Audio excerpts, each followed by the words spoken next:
He's back. Hi, my name is Brenna, and look, I am really not trying to start beef again. I was so ready to just not respond to his video, but I had multiple people come into my live stream yesterday asking me to respond. I have people commenting on the old videos now asking me to respond. So I am just going to address one point because I finally watched his video. I don't want this to turn into a whole thing, but I want to address one major point before he rewrites this whole thing. Now, obviously, I don't speak for everyone, but people were not, for the most part, upset with Be Better for criticizing Kamala or her campaign, or even saying that she was going to lose. People were upset with him because his criticisms, you know what? Why don't we let him explain it? The first thing that I said in that video that I'm so disappointed in myself for saying is I said that Kamala Harris's campaign is mostly centered around identity politics, particularly her identity as being the first woman president. And the reason now why that was such a stupid comment is that it is factually wrong. And after spending the day talking with people who have made videos about my video and watching videos for myself through a different lens, I now see she actually hasn't mentioned that one time.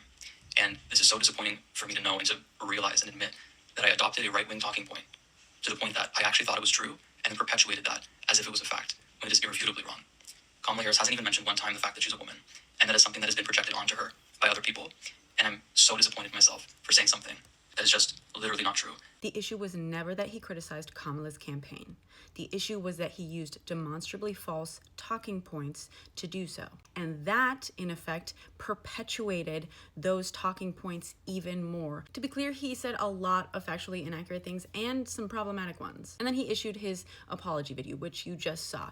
And personally, I think that the apology video was mostly pretty great. I don't think he addressed every point in the videos, but for the most part, he took accountability and addressed that the problem wasn't criticizing her, but it was what he was criticizing and the fact that he was part of this perpetuation of misinformation. He then unfortunately undid a lot of that goodwill by liking and engaging with multiple pro-Trump comments on his videos. People were understandably upset, especially because his whole thing from the beginning was that he was doing this from a marketing angle and how he would help a campaign. Now, obviously, there's nothing wrong with that, and personally, I love that sort of thought experiment and critical analysis. But to use the example he mentioned in the clip I just shared, if a candidate has not mentioned her gender or race a single time during her campaign, and you say, hey, you gotta stop mentioning your gender or race during your campaign, that doesn't help.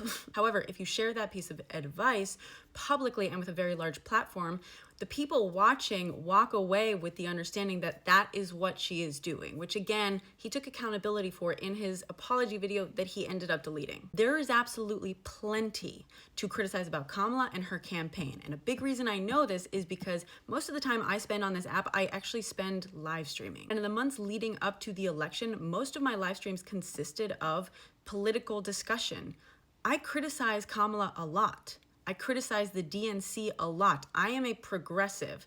I am a Bernie bro. I voted for Jill Stein in 2016. Before Biden stepped down, I said that if he stepped down, which I did want to happen, I did not want her to become the candidate because I did not think she would be a good one. However, she was the best candidate by far who ran this election. We also do a lot of fact checking, which is, by the way, why my boyfriend got me this very dorky sign just yesterday for Christmas, and why a viewer and mod created and sent me this. And my criticisms, as well as a lot of people's, were at least factual and not spreading misinformation. I have had guests up with beliefs from across the political spectrum. I have no problem with someone disagreeing with me on things. I have an issue with people using bad facts to bolster their arguments. Additionally, back when he reached out when this was all going down, I chose very purposefully not to share his messages because I didn't think it added anything.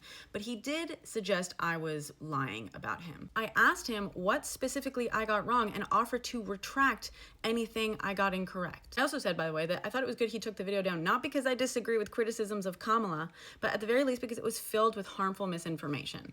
That's always been the issue in my mind. Now, again, I'm really not trying to start a whole thing here. Of course, I do know how the internet works. I am not saying that he has to be canceled or that anything like that. I just don't like it when people rewrite narratives, especially if it's to avoid taking accountability. My video, by the way, was about a family conflict of interest and where he might be getting this misinformation and bias from. Now, there is a lot I don't like in his latest video, and that's okay. I really don't want to go through it point by point. It doesn't matter. I did actually feel bad for the guy, but I figured when he came back, it would be with a similar video taking genuine accountability. Now I feel like he's kind of just gone back on that accountability completely. And I don't like the effort to rewrite the narrative in order to do so. I'm also not a big fan of how he explains certain points in a very calculated way, but it's fine. It's fine. While I do wish he would take a little bit more accountability, I wish him well. Anyway, like I said before, I am primarily a filmmaker, so I'm here for good facts and good story and sometimes very bad jokes. So if you like any of that, please consider finding me,